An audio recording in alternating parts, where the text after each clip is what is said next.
Hey guys, I'm back. I'm home. It feels so good to be home. Happy New Year again. The last time that I would have made a video for this channel was at my mom's house. The last video that I did performed really well, and I'm always like in awe of how much love you guys show her whenever I show her plants. So thank you for all the love on that video. Thank you for all the comments about my hair. I had just had it cut the day before when I filmed that video, and it was styled by my hairstylist, and so that's why it looked really good. But see, the thing with me is I don't know what to do with this mop, which is why I always have it up. So yeah, now it looks like this. So I know some of you guys were like, oh, wear your hair down more often, and here's the thing, I would love to, but I don't know what to do with it when it's down. I don't know how to style it. I just can't do it. So my go-to is just to put it up, but I'm not even really liking this. I feel a little silly, but that's the best I can do. So I just wanted to get through some housekeeping things before we started. It's been a while since I filmed, and there's some exciting things happening. So very random, but I started a second channel. So I was thinking about adding like a vlog or personal video, like non-planty video on this channel, like once a month or something. But I guess I felt a little bad about doing that because I have like 13,000 subscribers now, and I feel weird about being like, oh, all of a sudden I'm gonna like hit you with this non-plant video that you don't care about. And so I was like, I'm just gonna start a new channel. That way I'm not like blindsiding anyone, and I'm not like being spammy to people who like don't care about me besides my plants, you know, which is totally fine. I don't care. So I started a new channel. It's called Unplant in the Wild. It's gonna be really just me at home. I'm gonna try cooking more this year because I fucking hate cooking, and I'm so bad at cooking. Baking is another story. That like I'm bad at cooking, but I am treacherous at baking, and I just want to try baking more this year if I can. I'm gonna do a lot of cleaning this year. I want my space to be like snatched, and I feel like if I have you guys with me, sort of holding me accountable and sort of giving me that motivation to motivate you to maybe get your space snatched too, like I think it's a win-win situation for both of us. So lots and lots of cleaning on that channel, grocery store hauls and skincare stuff, and just random like life stuff. That has been a truly terrifying but exciting thing for me, just because I am very scared about the comments that will come in about people watching me in my personal life. But you know, I am gonna do it anyway. I think it's gonna be a great time. So I will link my new vlog channel in the description. My first video is gonna go up on Friday, so Friday of this week. So if you guys could subscribe in advance, that would be amazing, and I appreciate your support in advance if you guys do decide to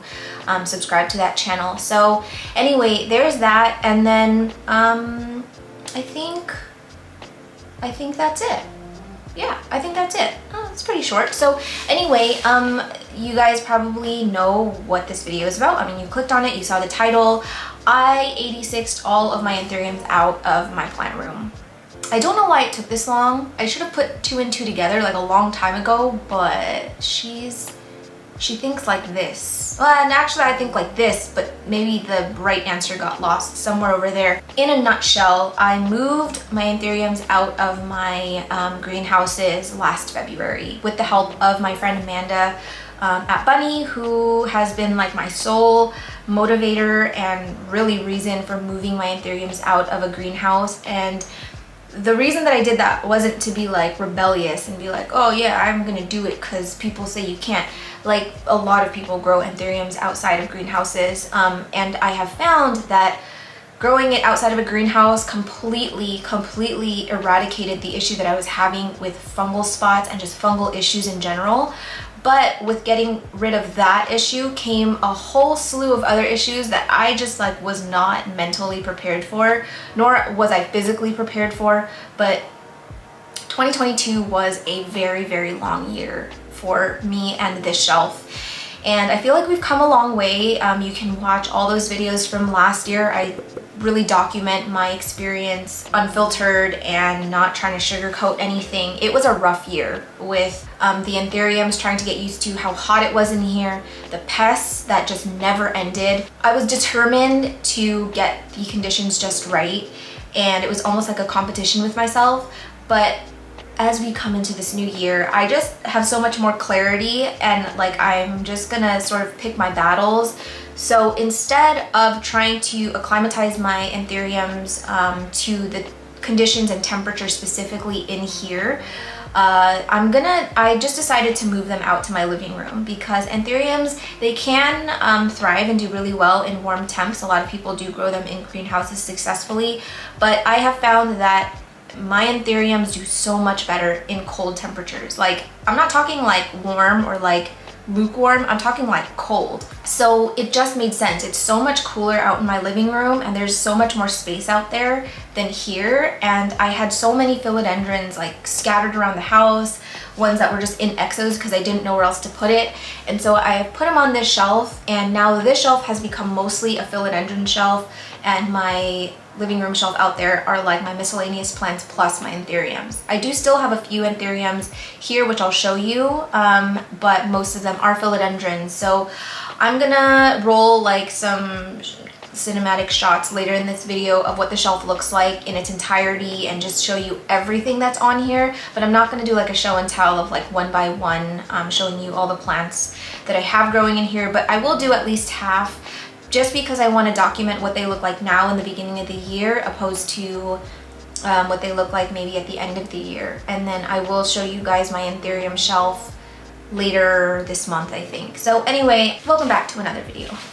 In addition to philodendrons, I have also moved a majority of my alocasias to the shelf, only because I don't have enough alocasias to fill like an entire exo, nor do I really want to have them growing in my living room, because they do enjoy like some warmer temperatures. They got infested with spider mites when I left. I came home and there was just like webbing everywhere. I just went on a frenzy chopping off leaves.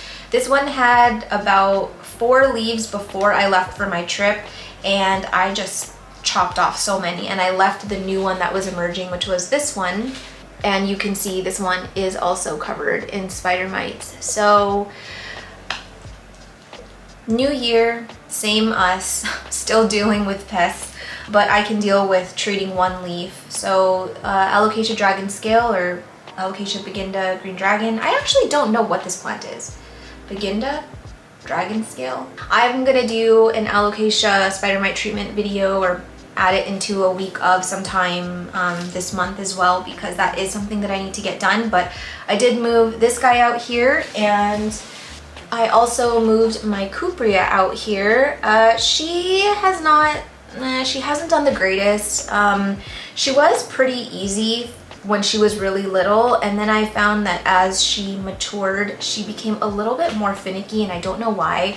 I have had a hard time sizing this plant up, which has come to as sort of a surprise, because I feel like a lot of people, when I first got the cupria, were telling me that this was one of like the easiest alocasias that they had owned, and that it like got big so fast, but that just hasn't been the case with me. But I also did grow this from a corm, so it started as nothing, and now we have this, and she is holding on to more than one leaf.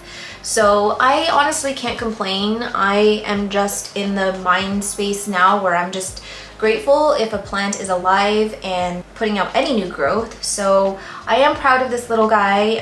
I do think that this leaf is going to be probably about this size, but I have faith. I feel like she's gonna do really well this year. I hope that it's okay on this shelf. She does have spider mites as well. Literally all of my alocasias have spider mites, but luckily this new leaf looks completely unscathed, which is some miracle. I think it's because I sprayed this one with my Safer's miticide as soon as I got home, and I literally like went through an entire bottle when I got home, and I sprayed this when it was still like a little fruit roll up, when it was rolled up, and I think that helped a lot. So cupria is out here now. if I'm counting correctly, I have 5 anthuriums still on this shelf, and one of them is my equidurens. The reason I have this one on the shelf is because I don't want to see this one outside. This leaf was actually quite cute before I left. It had just sort of emerged, and it was like not, like, look at this plant. It's because the grow lights. I do have lights over here that come forward, but I don't think it's bright enough for it to register that it has a light in front of it. So the growth pattern is just a little bit weird, and I'm not loving it, which is why it's here. So this is one of them. It looks like it's got another leaf coming out, but in general, this one has been really hardy. Like, I almost threw out this plant so many times because I was just over it, but I have decided to keep it because it has been like so resilient through everything, and it is getting bigger now, and I do think I will enjoy it. I just need to give it a little bit more care. Another one of my anthuriums that I have here are one of my rehab anthuriums. I think this is an anthurium. I feel like my mom wrote the name of it on here.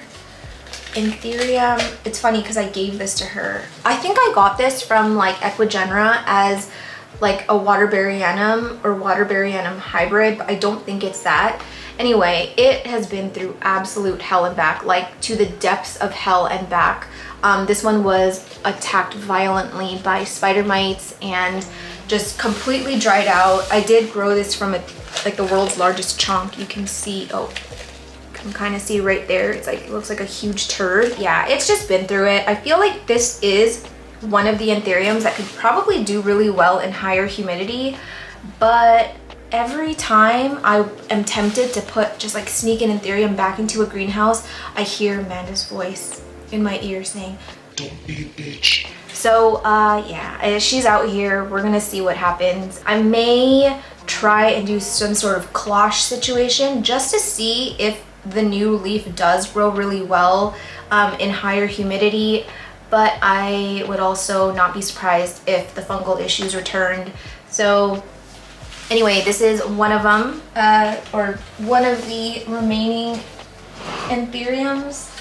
Who else? I have one of my clarinerviums on the shelf that I'm not gonna pull out because it's just kind of like whatever, just looks blah-de-blah. It's nothing too special. And then I have this Anthurium Pappy hybrid on here. I'm not gonna pull it out because it's literally the same since the last time I showed it to you guys, nothing super different. And the other one is my Anthurium Lingeri, which is right here. I'm not gonna pull that one out yet because I want to feature that one in an upcoming video that I am filming this week. So anyways, those are the anthuriums that I have on the shelf. So now we're gonna move into the philodendrons I've brought out here, and this one has not, I don't remember the last time I would have shown this on my channel, but this is my Philodendron heterocraspedon. I recently got it onto a pole, and I forgot to water this pole before I left, and I was like, oh my gosh, that new root that was like going into the pole is gonna just dry out like crazy. And then when I got home, I noticed that the moss was just like completely like damp, and I had this nice new root growing in here. Where is it? Right there. Let me see it, right there.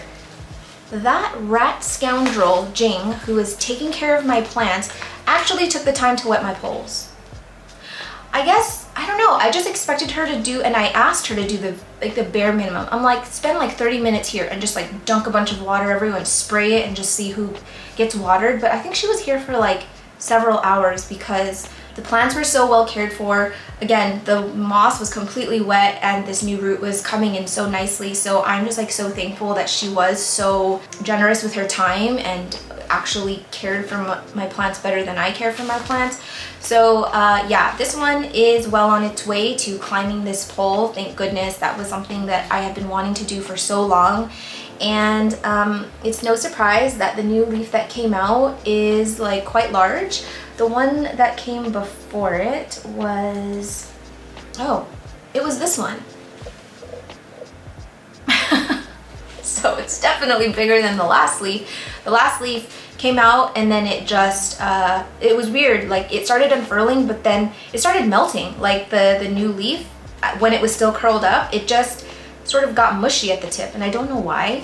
So I just plucked it off, but the new one did not waver. It's like really, really big. It's nice and thick, and I just can't wait till we get some more length on this sucker. The caterpillar looks quite large, the one that's hidden in here somewhere, but it goes, I don't want to pull it out, but it goes all the way up to here in this sheath. So it's pretty big, and now that it is attached to the pole, I think that this guy is going to size up nicely. I was growing this in my tent. My tent is a whole situation. My tent has become my rehab center, and I'll explain that in another video as well. But this one was growing in my tent for the longest time, and it was doing, I mean, it was doing okay in there, but I don't feel like this one needs to be in high humidity. I feel like it's gonna do just fine out here, hopefully, but I guess, you know, we'll just have to wait and see. Another one out here is my Strappy Boy Patriciae. This new leaf gives me hope. This new leaf was, this is what I was expecting when I imported this plant. Not to say that I was expecting a leaf like exactly like this, but I was expecting something similar to this, because although the texture of the leaf has not changed, it's still very, very thin. Slightly thicker than like the most juvenile one. Oh, actually it feels really nice. I was expecting sort of this sort of like pillowy, ruched. Why do I still use terms from the fashion industry? You know, this sort of like, what am I looking at here? This wrinkly, this like pleated, I don't know what the word is, but I was expecting a leaf that looked something like this. And so I am just so smitten that we're finally getting somewhere. I was a little bit skeptical that I could continue to grow this plant, because honestly, the amount of times that it has basically almost died down to a stump, I just don't really want to admit how many times on camera. But let's just say that I was really, really close to like throwing this one in a bonfire, because I don't know, it was just so difficult for me. The leaves kept melting off. They would do weird things like this, and this one has actually, I can't remember if this one has always been outside of a greenhouse, but I think maybe it had a small stint in my tent, and then I eventually was like, I don't like you that much, and you're taking up space for plants that would appreciate being in there. So I took it out, and I mean, it grew this leaf, so it seems to not mind it. But I feel like this now is my foundation for a beautiful Patriciae, because the stem it's still the tiniest little twig, but it's getting thicker. If you guys could see what the stem looks like under here, it's like 3 pieces of my hair put together in terms of the girth. It's comical. I think 2023 is the year that Miss Patty is going to wow me. And is that, no, that's not spider mites. The next plant I have bravely, why did it bravely? Reset. The next plant I have bravely moved out of my tent is my Philodendron Summer Glory. This is the one that I got from my friend Krista many moons ago. Not many moons ago. I literally got it like 2 months ago or something. And this was the original leaf on it.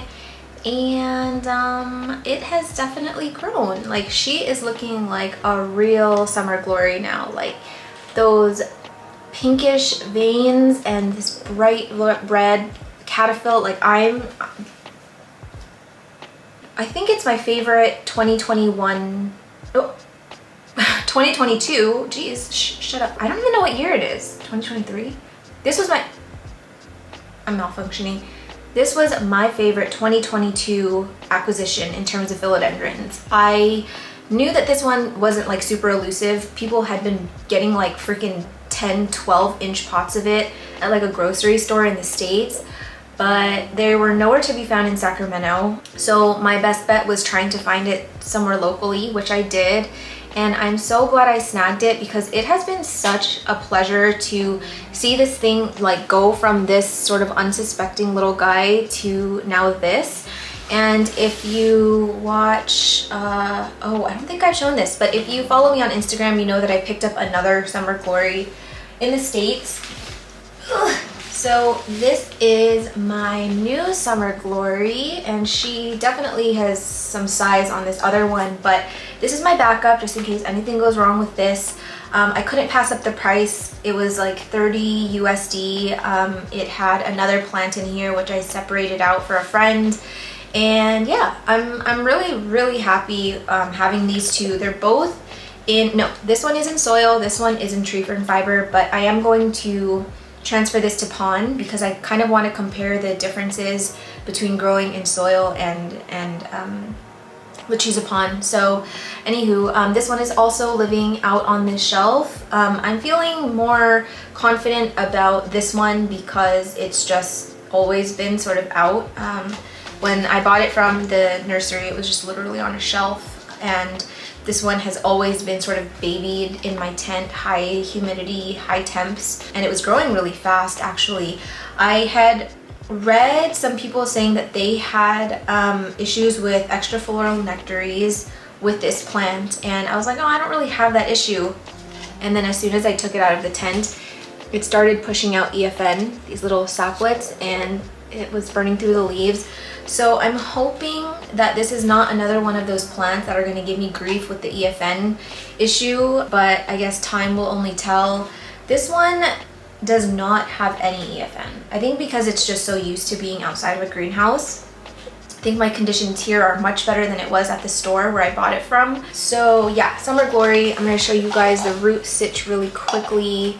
Again, like I said, it's in tree fern fiber. It's a little hard to tell because the roots, they start off this like really bright like burgundy color, and then they oxidize. Oh, it's like literally the exact color of my nail. So it's like this color roots, and then it oxidizes to like this like really dark, almost black root color. So you can't really see all the new roots, but it is very healthy. It loves being in tree fern fiber. If anyone is having issues rooting their Summer Glory, I would definitely recommend a tree fern fiber mix with perlite. This tenue has really not had like a permanent home ever. I constantly move this one around. Oh, wait.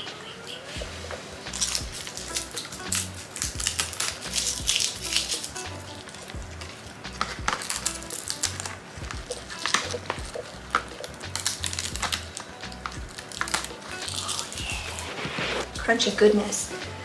Okay, so I'm just gonna, it's bothering me, I'm gonna just move this lazy strap up a little bit. Whoa, timber. Okay, so this is my wild tenue.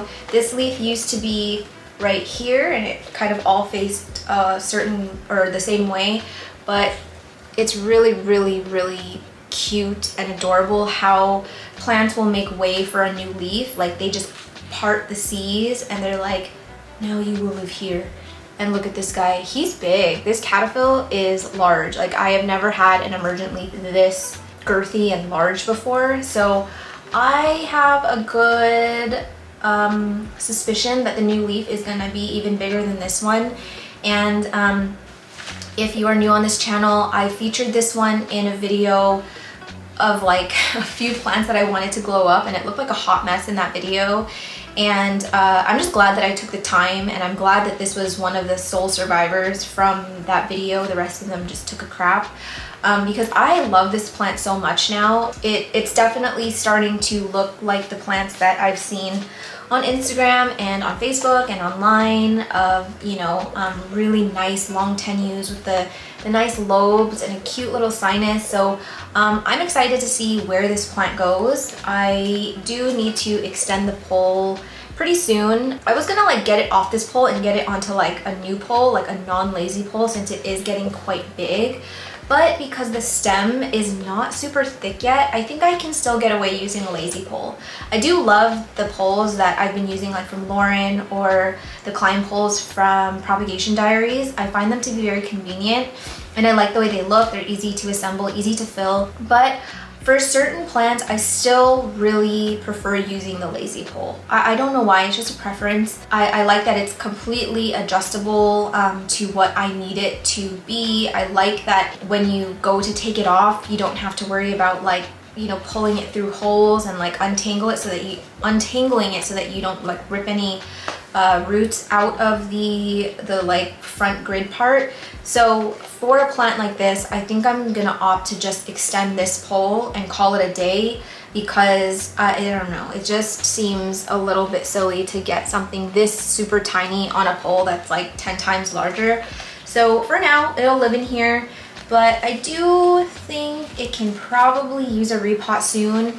And I have been fiddling with the idea of moving this to pond. It is very thirsty, and I am watering this one a lot, but I feel better about leaving more water in the vessel when I'm working with something like pond or leca rather than having soil, because there's a difference between having like wet pond and then having just like wet, like muddy soil.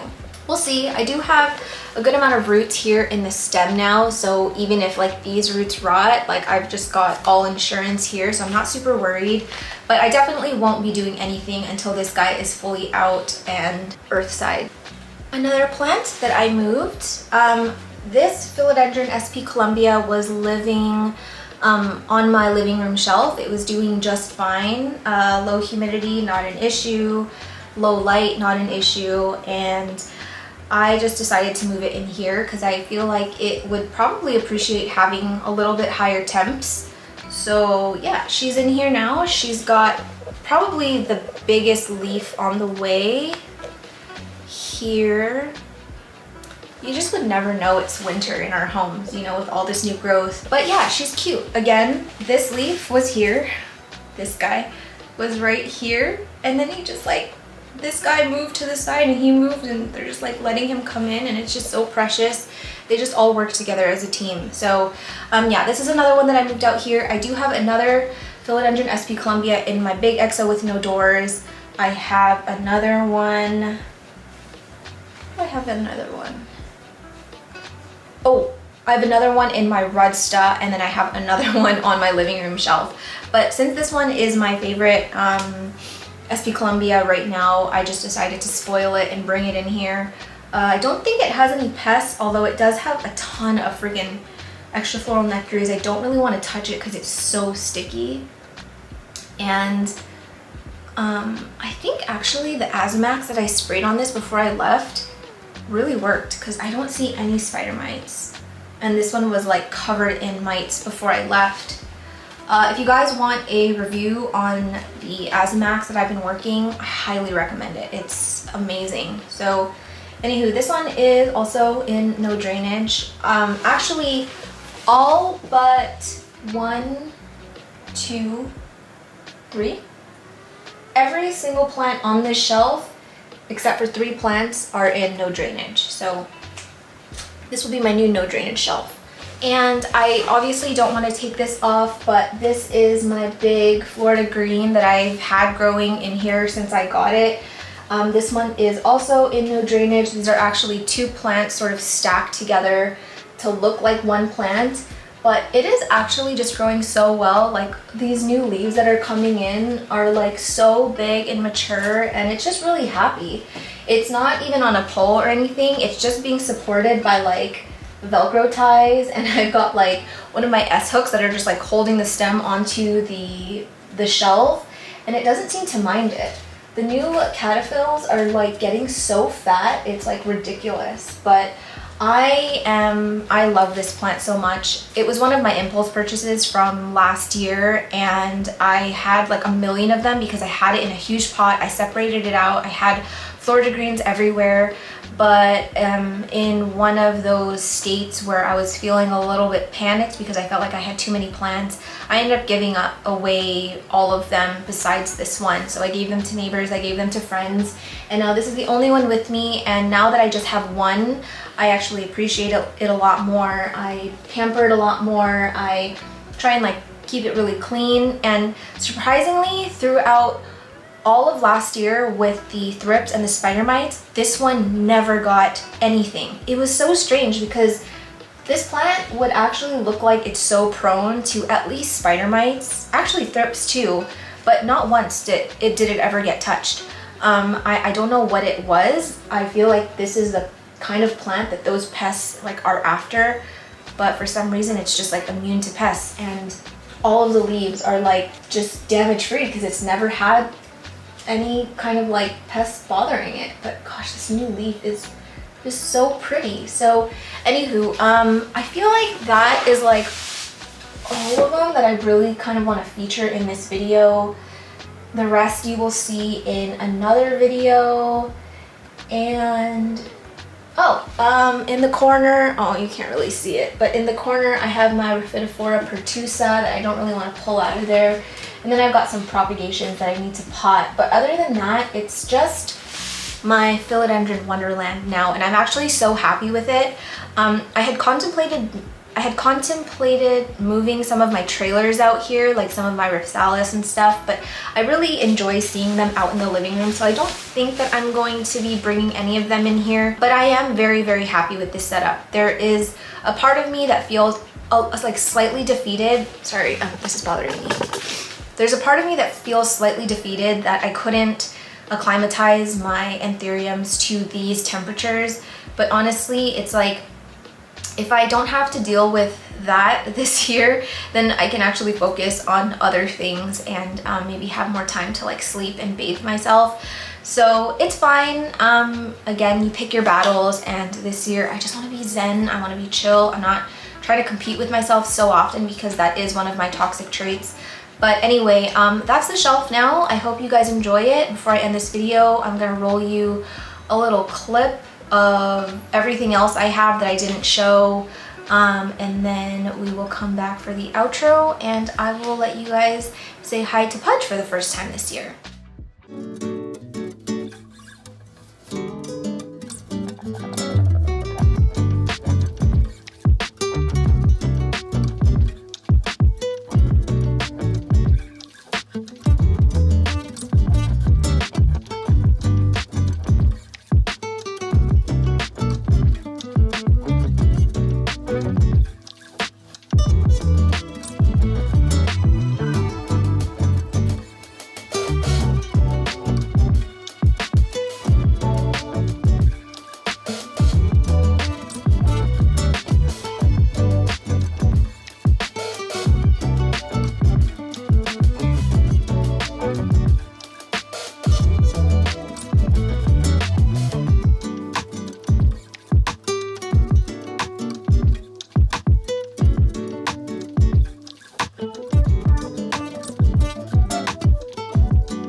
I'm actually very afraid to hold him like this right now because my husband did it this morning and some of his breakfast went flying out. So please don't throw up on me. I know you guys haven't seen him in a while. It's the first time this year, but he is alive and well. He is on Cytopoint now, so his allergies are under control. I am giving him more expensive food and, you know, same old thing, but my priority is keeping him comfortable. I tried the holistic thing with his allergies and it just wasn't working. So now he's on Cytopoint every 6 weeks. It will eventually bankrupt me, which is why I hope you follow our second channel. I will be showing a lot more Pudge in those videos. Again, I did link it in the description. So I hopefully will see you there on Friday when the first video goes up. Thank you guys for watching another video. I hope everyone is supportive of my idea of moving my anthuriums out of here. I'll definitely miss seeing them in my videos, but I do film out there often, so it'll be okay. Thank you guys for being here. Thank you for watching. If you liked it, please don't forget to give it a thumbs up because it helps us a lot on YouTube. We both love you and appreciate you so much. Happy New Year. I hope everyone's New Year is off to a great start. If it's not, I have faith that it's gonna get better, and both of us are sending all of our love. Anyway, we will see you guys in the next one.